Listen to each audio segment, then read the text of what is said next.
Telangana cabinet భేటీలో సంచలన నిర్ణయాలు తీసుకున్నారు సీఎం రేవంత్ రెడ్డి. ఈ భేటీలో పలు కీలక నిర్ణయాలకైతే కేబినెట్ ఆమోదం కూడా తెలియజేసింది.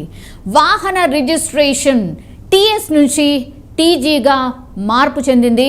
అండ్ రాష్ట్ర చిహ్నం తెలంగాణ తల్లి విగ్రహంలో మార్పులతో పాటు జయ జయ హే తెలంగాణ గీతాన్ని అయితే తెలంగాణ రాష్ట్ర గీతంగా రాష్ట్ర కేబినెట్ ఆమోదం తెలియజేసింది.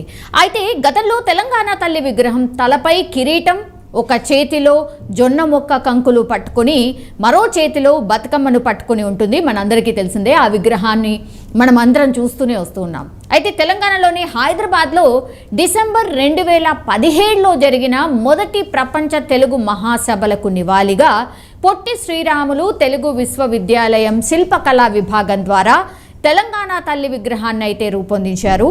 అయితే విగ్రహం మార్పులు చేయాలని గతంలో కాంగ్రెస్ కూడా చాలాసార్లు డిమాండ్ చేసిన పరిస్థితి. తెలంగాణ తల్లి అస్తిత్వపు చిహ్నాల పేరుతో గాంధీ భవన్లో కొత్త తెలంగాణ తల్లి విగ్రహాన్ని గతంలోనే రూపొందించింది. అండ్ తెలంగాణ తల్లి విగ్రహం ఇలాగే ఉండబోతోంది ఫ్యూచర్లో అనే ఒక మెసేజ్ గతంలోనే కాంగ్రెస్ పార్టీ పంపించింది. సో కాంగ్రెస్ నెలకొల్పిన విగ్రహం చేతిలో చెరుకుగడ, మొక్కజొన్న కంకులు ఉంటాయి. సో పల్లెదనం అండ్ అమ్మలోని కమ్మదనం కలగలిపిన రూపంలో మన తెలంగాణ తల్లిని కొలుద్దాము అంటూ గతంలో కాంగ్రెస్ నేతలు పిలుపునిచ్చిన పరిస్థితి మనం చూసాం.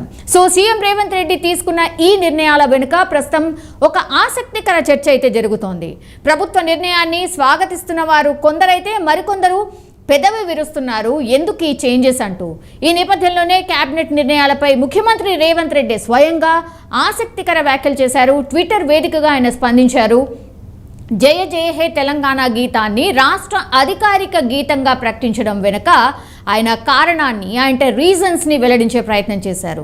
ఒక జాతి అస్తిత్వానికి చిరునామా ఆ జాతి భాష అండ్ సాంస్కృతిక వారసత్వమే. కాబట్టి ఆ వారసత్వాన్ని సమున్నతంగా నిలబెట్టాలన్న సదుద్దేశంతోనే, ఒక మంచి ఉద్దేశంతోనే జయ జయ హే తెలంగాణ గీతాన్ని రాష్ట్ర అధికారిక గీతంగా ప్రకటించామంటూ ఆయన చెప్పుకొచ్చిన పరిస్థితి. అండ్ తెలంగాణ తల్లి విగ్రహం విషయంలోనూ రేవంత్ రెడ్డి క్లారిటీ ఇచ్చే ప్రయత్నం చేశారు. సగటు తెలంగాణ ఆడబిడ్డ రూపురేఖలే తెలంగాణ తల్లి విగ్రహానికి ప్రతిరూపంగా ఉండబోతున్నాయి అంటూ రాచరిక పోకళ్ళు లేని చిహ్నమే రాష్ట్ర అధికారిక చిహ్నంగా ఉండబోతుంది అంటూ ఆయన చెప్పుకొచ్చినటువంటి పరిస్థితి. సో ఉద్యమ సమయంలో ప్రజలు ఏదైతే నినాదాన్ని అందుకున్నారో అంటే టీజీ అక్షరాలే ఇక వాహన రిజిస్ట్రేషన్లో ఉండబోతున్నాయి అంటూ కూడా ఆయన స్పష్టం చేసిన సిచ్యువేషన్.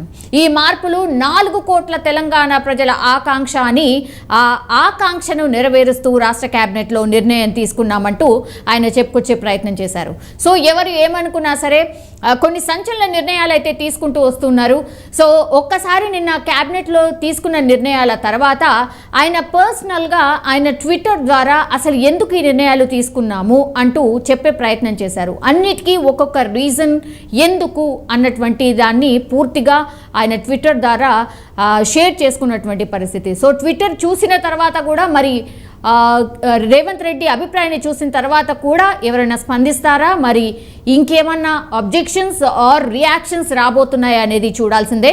సో నిన్న క్యాబినెట్లో తీసుకున్నటువంటి నిర్ణయాలు పూర్తిగా అసెంబ్లీ సమావేశాలు కూడా ఉన్నాయి కాబట్టి అందులో చర్చించే అవకాశం కనిపిస్తోంది. సో వీటన్నిటిపైన కూడా డెఫినెట్లీ ఈ అంశాలన్నిటి పైన కూడా రాష్ట్ర సర్కార్ వాళ్ళ అభిప్రాయాలు చెప్పబోతోంది. అండ్ ప్రతిపక్షాల నుంచి కూడా ఎలాంటి రియాక్షన్ వస్తుంది అనేది వేచి చూడాల్సిందే.